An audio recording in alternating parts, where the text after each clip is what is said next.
Hello and welcome to Hospace 2024.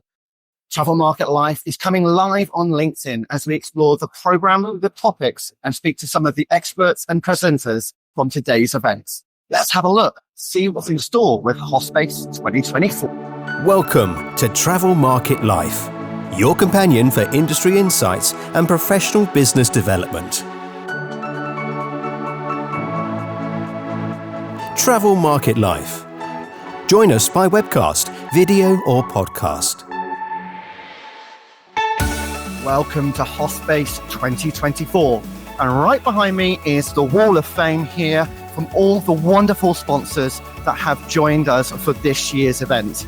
And it's great to be invited here as part of Travel Market Life and a media partner for Hospace to explore exactly what's in store. So this is one lovely conference centre that we've got here at the Royal Lancaster in London. And first up, we're going to be speaking with Jane Pendlebury, the Chief Executive from HOSPA, about why Hospace is such an important event. Hi, hello there, Jane. Congratulations. It's great to be here for my first time. How's it been going so far today? Well, everything's going according to plan. So you can't get much better than that, can you? It's fantastic. I'm just loving the vibe. It's amazing. Absolutely. I mean, there's so much energy in this room. From the first moment I stepped foot, you could really tell that this is an event where hoteliers come along to get a really good insight into what's happening in the market at the moment. And you've had some really interesting trends come from chief economists and also statisticians looking at how the market's behaving. What's the overall general synopsis of that? I think we try very hard to always be positive at HOSPA, and that filters down into all of our speakers as well. So it's been a very positive outlook. Yes, it's going to be a bumpy road along the way sometimes, but there's plenty of positivity looking forward into 2025. That's what we want to hear. We're positive people in hospitality, aren't we? So we're just carrying that theme on.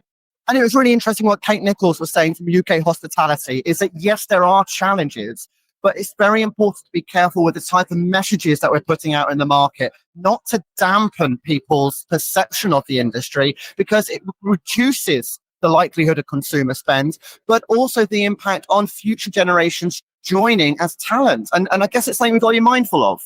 Very mindful. And that came to rose to the surface during COVID, where Kate did a phenomenal job badgering government about support for the industry, and she did really, really well. But every time you saw her, she was painting a very negative picture, which is her job, and she did it fantastically.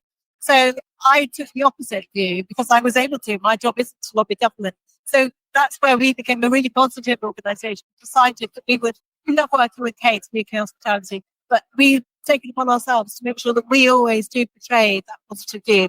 And yes, getting people into the industry, we don't want anything to make that harder than it already is. Now, one of the big topics, it's been around for at least the last couple of years, but it's very clear that it's a topic of consideration for hoteliers, is artificial intelligence. And you've really seemed to have tackled it in a way to address the opportunities that AI offers. It's very interesting with AI. It's not on our main program, but all the breakout rooms, I think 4 out of the 6 are focusing on AI. We know it's a hot topic. We know everybody wants to talk about it. There's lots of learning. There's lots of opportunity. And I'm delighted we've got the experts here today to help share what they know and to help hoteliers and other hospitality operators go forward with AI. Excellent. Lovely. Thank you very much indeed, Jane. Right. So throughout this afternoon, we've got a number of panel discussions and also presentations from a couple of the sponsors. Interestingly, they have these 300-second pitches, which allow the sponsors to be able to put forward their value proposition. Well, first up, we're going to be speaking to Jason at Raw. Now, Jason, you were the first up for the 300-second pitch. What's it like to have to be in such a limited space of time to deliver something to the audience like that? It's intense. I did the Great Green Balloon debate not long ago. That was fantastic. 5 minutes as well. 5 minutes. Great value for us as a sponsor because it's much easier to be punchy. People listen, they'll wait for the extra 5 minutes than worrying about a long presentation. If you can't get your message across in 5 minutes, well, you know.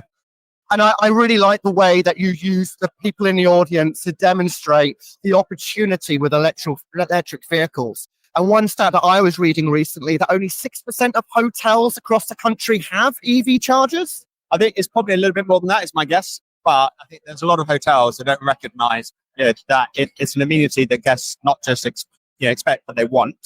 And if you're not providing that, they're going elsewhere to do their charging.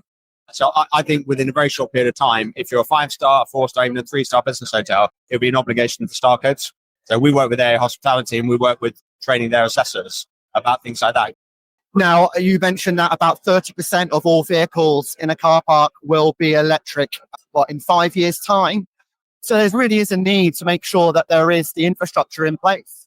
Yeah, so at the market level, I think 2030, it's about probably a bit less, 20-25% of the total market will be EVs. However, hotels, the socio-demographics are such that they normally pitch above that. So if about a third of the car park is EV, you don't need a couple of chargers. By then, you'll need a lot of chargers. And we work with Manly Entertainment. Today, we've got 100 chargers and the car park is 3,500. They're already coming back to us a year later saying we need more. I mean, it's amazing the ability, what opportunities it provides to hoteliers for revenue generation, but also that guest experience. Because, like you said, as soon as they park and they set that electric vehicle to charge, you know that they've arrived. But it's a touch point. It's even earlier than that, because in the booking process, it's one thing they want to book their room, maybe book a spa treatment, bottle of champagne for the room. But then if they can also book their charging. So first question, do you have charge? Second question is, can you make sure I've got one, please? So whether that's from, M&E or MICE, or whether that's for individual travelers, the ability to also know that they've got a charge for their car when they get there, that's a game changer. And that for the hotel is additional revenue and it's good margin. Now, look around this room. It's a buzz with activity. Is this why you decided to sponsor this event? So I come from the industry. I was a GM before in a past life. Yeah, so I love the industry. It's a networking game. If you do a good job for a few people, they trust you, they like you, they will pass the word. HOSPA have been fantastic with us. They've introduced a lot of people. They run great events. We just have a nice, family touch, so to speak, almost. So that's why we love it here. And, it's a great networking opportunity. Yeah, and is this the first time that you've actually sponsored, or you're a returnee? No, it's the first time we sponsored HOSPA. We did the Great Green Balloon Debate a little bit earlier on, which was fun as well. But I think we'll be coming back year after year. We do a number of other events. So we did a hospitality, the Annual Hotel Congress, or Hospitality Congress now, and IHS. But this is the finance directors and the IT technology people. So it's quite a good group for us to be talking to and to build relationships. Excellent. Well, we're going to be rubbing shoulders a lot more because I go to many of those events as well. So it was wonderful to actually meet you and speak to you today. Thank you ever so much. So now we're going to be speaking to Sharon Power from Net Affinity to find out a little bit more about, why they're investing in the market. So hopefully Sharon is going to be available for us. Hi there, Sharon. Thank you ever so much. Now, you're one of the sponsors for today. What brought you to Hospace? How often have you come here? It's our third year, actually. Second year exhibiting and third year in attendance. So it's a brilliant show for us. It's just been exactly the type of client that we're looking for, a prospect. And so a lot of our clients are here now as well. So it's been, it's great. It's very well organised, very well run from a hospital perspective. But I say just for us, it's our key market in the UK. Now, tell us about the investment that you make here, because I'm going to be on stage just this afternoon moderating a panel with your colleague Gemma, looking at who is behind us, by the way. Gemma's just down here, okay? And we're going to be talking about creative marketing and shrewd revenue. So how do you decide where and what to invest in when it comes to Hospace and HOSPA? I suppose what we've done initially, in like that first year we came as a delegate just to look at the show, see who was here, meet the people. And I suppose the cost has been great because they've guided us as to what's best for us as well, what will fit in our package. And as far as they've just been amazing to work with the team at HOSPA. And I say it's we'll be forever here. I think it's been just one of those shows, and particularly the Hospace event. It's just particularly really, really good from a quality perspective. The right people are here, the buyers are here. So the people that we want to talk to are talking to us in return. So and the dinner is always good fun as well. Okay, that's good to know, because again, I wasn't sure what to expect, but I was told make sure you stay overnight. It's good fun. It's good fun. Yeah. Quite a big casino last year, so it was great activity around the casino. So yeah. There we go then. We have in store for us tonight, but we'll see. Yeah. Excellent. Well, I'll join you at the bar, that's for sure. Always, as an Irish person, yes. Absolutely. Thank you very much, Dee Sharon. Okay, now I'm hoping that we're going to get a couple of our other guests to be able to have a conversation with them. Alessandra Leoni from Resident Hotels. It's lovely to see you again. How are you? I'm doing very well. People? Yes, indeed. I mean, there's some great content here at Hospace. Absolutely. It's one of the best conferences of the year. This one, the revenue by design one. So a lot of great content, a lot of good topics that we're all very hot at discussion. So That's really good. And what are the topics you're particularly looking at the moment? What are you trying to get help with at Resident Hotel? well, we're looking at all our systems, so digital transformation to make sure we link all our needs with the guest needs and meeting guest expectation and surpassing them and using technology specifically. Everybody's talking about AI and now we can use it to make everybody's journeys better. The guests in first place, the teams as well. So they have more time to concentrate on the guests. It's not about replacing people. It's about embracing technology that is now becoming more and more available for all the hospitality industry so that it can be more hospitable. Yeah, I completely get that. But I mean, my first experience ever working in a hotel 20 years ago, and I only lasted 4 months, was the data entry.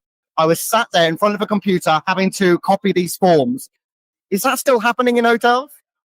It's still happening in hotels. We're all trying to do something about it. More hotels are embracing technology more and more, especially since COVID and over the past 5 years. So we are making finally advancement in a very manual operation module. Excellent. Well, Alessandra, thank you ever so much for coming and talk to us today. It's an absolute pleasure. And I look forward to speaking to you a little bit more later and having you here for dinner as well. Excellent. And a few drinks. Thanks ever so much.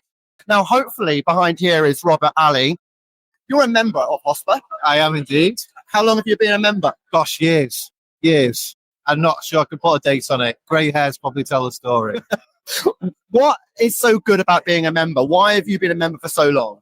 I mean, look at the community. I guess I'm 30 plus years in hotels, so there's a lot of faces who I've worked with and may work with in the future, I guess. Who knows? But yeah, it's a fantastic turnout and I think really valuable day in the year just to come and catch up. You learn as much outside the room as you do in the room, right? The agenda's good, but it's as much about the people. I mean, having that network is essential as well, isn't it? To be able to draw from what other people are doing. What are some of the hoteliers or brands that you look to and get inspiration from when you're sort of thinking about what your next step is?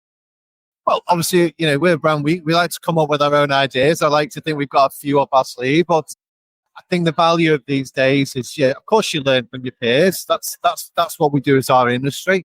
As long as you hold on to your values and what you're about as a business, BWH, and our values, you've got to keep those tight to what you do. But everything else you learn, of course, you listen and learn. It's what we're all about. Are you here for the whole duration of the day? You're going to be for the dining? I'm going to miss out on the party tonight. Oh, no. Oh, yeah. The diary's dragging me back up north later on. But here for the education and the people all day. That's the most important bit. I guess, yeah. I mean, if you're getting something from the content, being educated, that's the value of it. Of course it is, yeah. Thank you ever so much again. Really appreciate. Great to see you. Okay, take care. Enjoy the rest of your day. Gemma Elizabeth Conway from Cotswolds Cottages and Gems. Yes. What brings you here to Hospace? Honestly, this is our first time. The reason why we wanted to come was Corinne, one of our operations managers, was signed up for one of their courses. So we wanted to meet the people in person, see where the training is going to go and how it's going to improve her career opportunities in the hospitality sector. Oh, okay. So it's all about learning and development for you guys. Absolutely, yeah. There's been some inspirational speakers already on the stage. Kate Nichols, obviously, I'm a big fan of hers. Whatever she says, we tend to follow because she's right. She's got so much information in her head that she can just reel off, and she's so inspiring. I imagine as a woman in business as well, it really helped elevate the opportunities that you have available in front of you. 100%. We come to things like this quite regularly. It's not HOSPA, but other things. And it is male orientated. So what we're trying to do is be, strong female leaders and showcase that. Now, tell us about Cotswolds Cottages Gems. We are a boutique holiday letting company based in the Cotswolds. We've got a 14-bedroom guest house and 12 self-catering holiday lets. So a real mix of accommodation types. And we're seeing that market change a lot more, aren't we? With the fusion of holiday rentals and the hotel experience. So do you have to get your ideas from both markets? We do, but what we try and do to stand apart from the crowd is offer a customer whatever they want. So from our point of view, if you want to have, I don't know, let's say fresh watermelon on arrival, we'll do it, or a bunch of lilies, or your granddad's favourite tipple. We reach out to our customers before they even get to the house, and we're able to offer this concierge service and make it unique to every customer. Just because they're paying a little bit less than a 5-star hotel, why should they receive service that's any different to that? Okay, so personalization is a real key thing for you guys to implement across the business. Yeah, and we're seeing that more and more now, that lots of people in our industry are piggybacking on that, and they're trying to offer unique packages. They're adding on things like tours, or they're setting up country and western nights for people and you come dressed as a cowboy. So we would like to think that we started that and we were the founders of that in our area. And it's nice to be copycatted, isn't it? It proves you're doing something right. Absolutely, yeah. I mean, from what you've told me so far and the connections you seem to have in a room, you're doing a great job. Thank you ever so much, and thanks for talking to us today. No problem. Thanks for joining me more than anything. And I look forward to working with you as we've discussed. We'll definitely do something together. So watch out, watch this space. Great to see you. Have a great day. See you. Okay, so thanks ever so much for joining us for this LinkedIn Live here at Hospace. I'm your host, Ryan Hayes from Travel Market Life. Speak to you soon. Ciao for now. For more, go to Travel Market Life. The music sensation by Zach Nelson is reproduced under license from Storyblocks. Travel Market Life is a Haynes Marcoms digital marketing agency production, serving the travel and technology industries.